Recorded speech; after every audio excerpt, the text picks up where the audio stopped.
안녕하십니까. 안녕하십니까. 예, 법무법인 LKB의 이정엽 대표 변호사입니다. 네, 안녕하세요. 로집사 서비스를 같이 하고 있는 서동기 회계사라고 합니다. 예, 오늘도 또 어김없이 하루인베스트와 또 델리오 관련해서 진행 상황을 조금 더 알려드리고, 그리고 또 앞으로 어떻게 진행될 예정인지에 대해서도 간단하게 알려드리겠습니다. 네, 변호사님, 저희 지난주에 회생 신청 네네. 했잖아요. 그러면은 그 이후에는 어떻게 진행되고 있는지 좀 말씀해 주시면 감사하겠습니다. 예, 일단 하루인베스트에 대해서 먼저 말씀드리겠습니다. 하루인베스트는 사실 하루인베스트닷컴이라는 인터넷 프로토콜인데요. 누가 운영을 하고 거기서 나오는 수익은 그 어떤 법인의 매출로 잡히는지 이런 거에 대해서 사실 명확하진 않습니다. 근데 뭐 웹서치를 해보면 그러니까 블록크래프터스와 동일한 사업장에서 그 블록크래프터스의 대부분의 그 뭐 이사라든지 CTO라든지 아니면 거기 이제 여러 가지 직원분들이 동일한 업무를 수행했던 것으로 판단되고요. 그래서 사실 지금 저희는 블록크래프터스와 하루인베스트 코리아, 뭐 BC 하루 등등 여러 가지 이제 법인격을 만들어 놨는데 사실 그 여러 가지 법인격들은 이제 법률적으로 뭐 형식을 갖추기 위해서 만들어진 것이고 그 실질은 그 거기 블랙크래프터스 그 사무실에서 운영하는 사람들이 운영했던 그 서비스라고 생각을 해서 그 법인격 자체는 이제 크게 중요하지 않고 한국에서 실제로 주로 활동했던 그 법인격을 이제 하루인베스트의 또 운영자 또 운영하는 법인이라고 이렇게 일단 주장을 하고 있습니다. 네, 그러니까 지금 뭐 하루 인베스트가 싱가포르에 법인이 있다, 그 영국의 버진 아일랜드 영에 있다, 뭐 이렇게 계속 얘기가 나오는 곳도 있는데 그런 부분 그 주소들은 사실 그 크게 의미 없고, 네. 네, 그러니까 국내에 있는 실제 수행한 법인인 블랙크래프터스 및 그 관계사들을 네. 저희는 이제 대상으로 보는 거네요. 일단은 저희가 그 블록크래프터스나 뭐 하루인베스트 코리아나 뭐 거기에 주로 활동했던 하루인베스트를 만들고 거기에 이제 인터넷상에서 광고를 하고 고객 관리를 했던 사람들이 그 사람들이 형사적으로 특경 사기라든지 뭐 자본시장법 위반이라든지 이런 범법 행위를 한 것이고 그런 임직원들이 구성되어 있는 법인 자체도 마찬가지로 그 일단 여러 가지 민법상, 상법상의 책임을 부담하고 있기 때문에 그 법인 그런 지금 중복된 임직원으로 있었던 회사들을 모두 일단 회생 신청의 대상으로 한 상황입니다. 예, 그래서 처음에 많은 분들이 저희한테 질문을 주셨을 때도 이거 싱가포르에 있는 법인이라고 알고 있는데 뭐 한국에서 절차 진행할 수 있는 거냐 뭐 이런 이야기들도 좀 많았었거든요. 예, 뭐 저희도 이제 채권자 회생 신청이기 때문에 그런 면을 뭐 검토해 보지 않은 건 아니었는데요. 일단 그 회원들의 계정 정보를 담은 데이터베이스를 어디에서 접근할 수 있고 누가 접근할 수 있는지가 가장 중요합니다. 그 접근을 할 수 있고 그리고 그거에 대해서 운영을 한 그런 그 사람과 그 사람이 소속된 회사가 이 사태에 대해서 책임을 져야 되기 때문에 이 사태를 누가 이제 하루 인베스트라는 서비스를 만들고 운영했는지는 결국은 조사위원과 관리위원이 조사를 통해서 알려지게 될 것이고 그 조사한 법인이 그 회생 절차에 들어간 핵심 법인이 되고 나머지 법인들은 사실상 그 페이퍼 컴퍼니로 크게 중요성을 가지지 않을 것 같습니다. 그러면은 이번 주에 그 뭐 회생법원이나 아니면은 검찰에 이런 부분과 관련해서 좀 논의가 뭐 진행이 되겠네요. 예, 회생법원에서는 과연 하루인베스트 그 닷컴이라는 그 전 세계의 하루인베스트의 유저들이 뭐 비트코인과 이더리움을 보내고 그에 따른 보상을 받는 이 서비스 가상자산 예치 서비스를 실제 누가 운영했는지 그 운영한 사람은 어떤 법인에 소속되어 있는지를 먼저 여쭤볼 것이고 네네. 그리고 그런 저희는 이제 채권자 그 회생 신청이기 때문에 조사를 통해서 아마 구체화될 것입니다라고 대답할 수밖에 없습니다. 지금 상황에서는. 그런데 그 뭐 여러 가지 결과로 보면 하루인베스트의 이영수 대표나 그 밑에 있는 여러 직원들이 사실 이 하루인베스트닷컴이라는 이 예치 서비스를 운영한 것으로 보이고, 그분들이 소속된 그 법인들도 블록크래프터스의 사무실에서, 그리고 예컨대 뭐 급여라든지 이런 것도 그런 회사를 통해서 아마 지급받았을 거라고 추정하고 있기 때문에, 그런 부분에 대해서는 저희가 조사를 통해서 확정 지을 예정입니다. 예를 들면은 그 블록크래프터스 사무실에서 뭐 여러 가지 급여 뭐 지출이나 이런 게 전부 회계 자료가 작성됐는데, 그런데 이제 그 법률적인 그 회피를 위해서 서류상만 그 BCRU나 싱가포르나 아니면 다른 버진아일랜드 법인에서 이 뭐 급여가 지출된다거나 뭐 이렇게 이제 작성할 수는 있는데요. 근데 그 실제 운영 주체를 따져서 어떤 법인으로 이게 운영했다라고 사실 인정을 할 수 있는지, 그거는 이제 회생법원의 판단이 필요합니다. 그래서 결국은 회생법원이 뭐 버진 아일랜드에 해야 된다라든지 뭐 싱가포르에 해야 된다 이런 식으로 판단하지는 않을 것 같고요.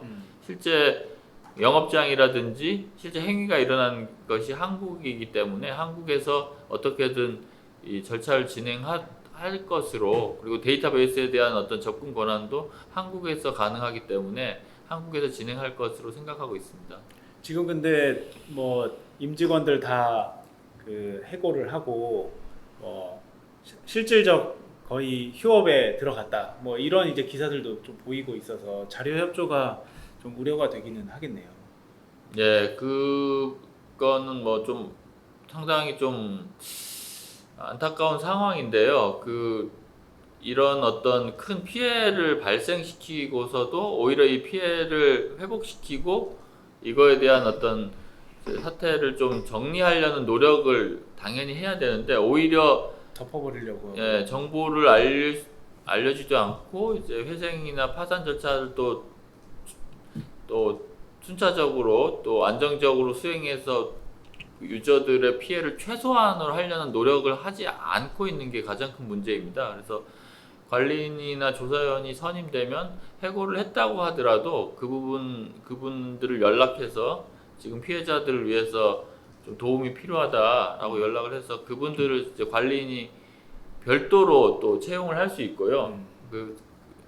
지금 회생 절차라든지 아니면 이제 혹시 모를 파산 절차 둘 중에 하나는 하게 될 텐데, 그 절차에서 그 실제 운영했던 분들과 연락을 취하고 그분들을 통해서 아마 이루어질 거라고 생각하는데, 그 모든 분들이 만약에 전혀 협조를 하지 않으면 사실 상당히 어렵습니다. 근데 협조를 하지 않는 만큼 형사 절차에서 뭐 양형적인 요소로 오히려 이제 피해 회복에 전혀 힘쓰지 않았기 때문에 그런 사정은 이제 형이 가중되는 그런 요소로 작동하겠죠. 그래서 좀 합리적인 분이라면, 그리고 본인이 직접 어떤 기망행위에 크게 관여를 안 했다라고 생각하신다면 당연히 협조하리라고 생각하고 있습니다. 그러면은 지금 검찰 고소장 들어가고 난 다음에는 뭐 검찰에서도 추가적인 뭐 준비를 하고 있는 것으로 봐도 될까요?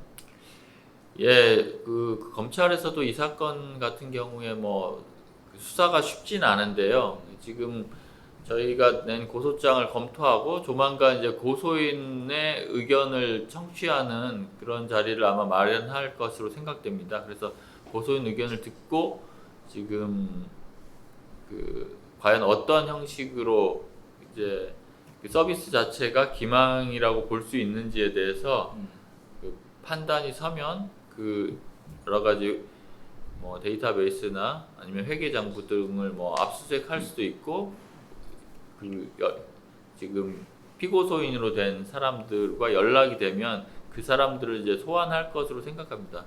일단 출국 제한 금지 조치가 있었기 때문에 검찰에서 지금 한국에 있는 블록크래프터스나 아니면 하루인베스트 코리아 뭐 여러 가지 관계 회사들의 직원들 그 당시에 이제 그 블록크래프트 사무실에 출근해서 하루인베스트닷컴의 서비스를 운영한 직원들에 대해서 검찰에서 곧 소환 조사가 있을 것으로 예상되고 있습니다. 아까 말씀하신 것처럼 하루인베스트만을 한정하는 것이 아니라 하루인베스트, 블록크래프터스 뭐 이쪽의 임직원들을 저희는 전부 다 그러면 고소가 되어 있는 상태라고 봐도 되겠네요. 예, 그 이유는 뭐 하루인베스트의 그 임직원들이 사실 그러니까 블록크래프터스의 임직원들도 하루인베스트닷컴 그 가상자산 예치 서비스의 설계 운영에 관여했다. 관여를 했다고 보기 때문에 그렇습니다. 뭐 전혀 만약에 관여를 안 했다면 그 부분은 나중에 수사 결과에서 소명이 뭐 예, 소명이 돼서 빠질 수 있겠죠. 그러면 델리오 얘기도 좀 한번 넘어가 보면 좋을 것 같은데요. 델리오도 뭐 지금 회생 절차는 비슷하게 진행되고 있는 거죠? 예, 델리오의 경우는 하루인베스트보다 훨씬 이제 상황이 좋은데 델리오는 일단 국내 법인이고 그리고 이제 가상자산 사업자 신고도 어찌됐든 수리를 했고 그리고 또 국내 기관으로부터도 거액을 또 투자 받았거든요. 그리고 이제 뭐 그 인터넷을 통해서 이제 나타나는 정보에 의하면 뭐 직원들도 나와서 뭐 어떻게든 이제 출근하고 있는 것처럼 이제 보여서 그 좀 더 수사가 뭐 수월해지고 회생 절차도 마찬가지로 만약에 개시가 되면 관리인이 그 델리오의 경영을 또 인수해서 뭐 조사를 하고 하는데 되게 좀 더 수월할 것으로 생각하고 있습니다. 그렇다고 뭐 협조를 아주 잘 할 거라 이렇게 예상하기는 조금 이른 감이 없지 않을까요? 예, 이 가상자산과 관련된 그런 서비스의 가장 큰 문제는 이제 지갑의 그 키값을 소유권 처분권을 가지고 있는 사람이 과연 누구이고 그 사람이 임의로 이행할 것인가가 되게 중요합니다. 그래서 뭐 아시겠지만 뭐 몰래 그 콜드월렛 같은데 이제 가상자산을 보관해 놓고 그 비밀 키를 전혀 뭐 수사기관에 알리지 않고 이렇게 한다면 사실 압수수색을 하더라도 그 가상자산을 뭐 압수할 가능성이 되게 어렵고 관리인도 그것을 관리인이 관리하는 회사의 전자지갑으로 이전시키기도 매우 어렵습니다. 근데 그거는 이제 지금 절차에서 피해 회복 아까 말씀드렸다시피 피해 회복에 전혀 힘쓰지 않는 것이 돼서 또 다른 형사 문제가 또 생길 여지가 있습니다. 근데 그게 완전히 뭐 은닉됐다기보다는 저희는 지금 뭐 그런 온체인 분석이나 이런 걸 통해서 사실 이상하게 거래됐던 부분들까지는 파악이 되지만 그 자산을 확보하기는 조금 어려움이 있다 이렇게 저는 이해가 되는데 그 말이 맞나요? 예, 그러니까 어떤 지갑에 지금 그 하루인베스트나 델리오의 지갑으로 그러니까 추정된다는 거는 유저들이 그 가상자산을 넣으라고 예치 서비스 했기 때문에 넣으라고 한 그 넣은 주소를 말하거든요. 그 주소에서 이제 일단 고객들이 그 주소로 넣었다면 일단 그 주소는 그 회사가 사용하고 있는 이 서비스를 사용하는 주소라고 할 텐데 이 주소에서 다시 다른 뭐 유저들의 그 뭐 환불 요청이나 아니면 이제 뭐 일부는 뭐 이자 명목으로 반환된 것 외에 이 문제가 생겼을 무렵에 뭐 제3의 뭐 트레이딩 펌이나 아니면 다른 지갑으로 이전됐고 돌아오지 않았다면 그러면 그 돌아오지 않은 이유가 무엇인지 이게 누구 지갑인지 이런 거에 대해서는 조사가 필요합니다.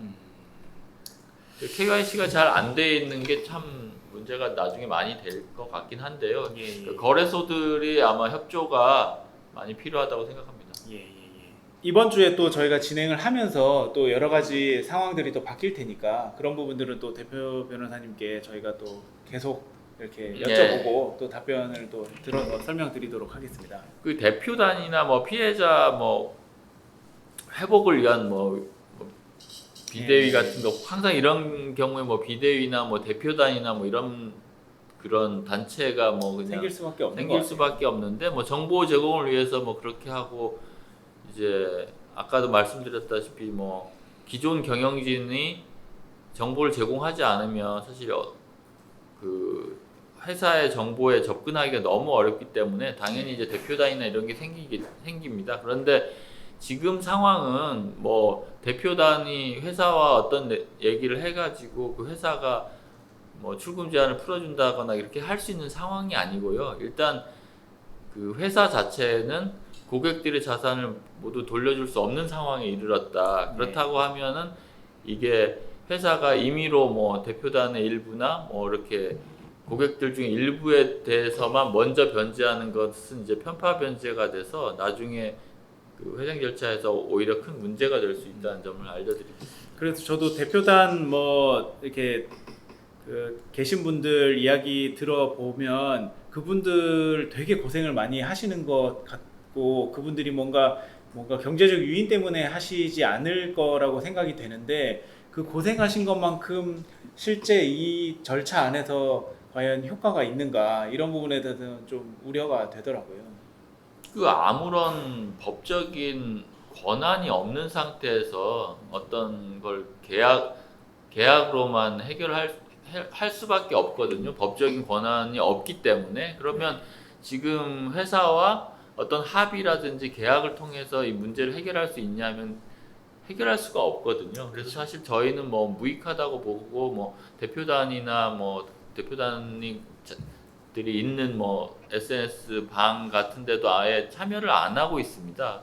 왜냐하면 거기서 나오는 내용이 뭐 정보가 있다고 하면 자산이 어디에 은닉됐다거나 아니면 어떻게 자산이 있다 이런 거는 뭐 좀 도움이 되는 정보인데 그 외에 여러 가지 뭐 정상화를 위한 뭐 방안이라든지 뭐 외부 투자를 위한 방안이나 이런 내용들은 모두 지금 현실성이 상황에서는 없다. 현실성이 없다고 판단하고 있습니다. 알겠습니다, 대표님. 네, 그러면 오늘은 이 정도로 또 설명드리고 또 저희가 그 이런 그 변동이 생길 때마다 또 설명드리도록 하겠습니다. 네, 알겠습니다. 네, 감사합니다.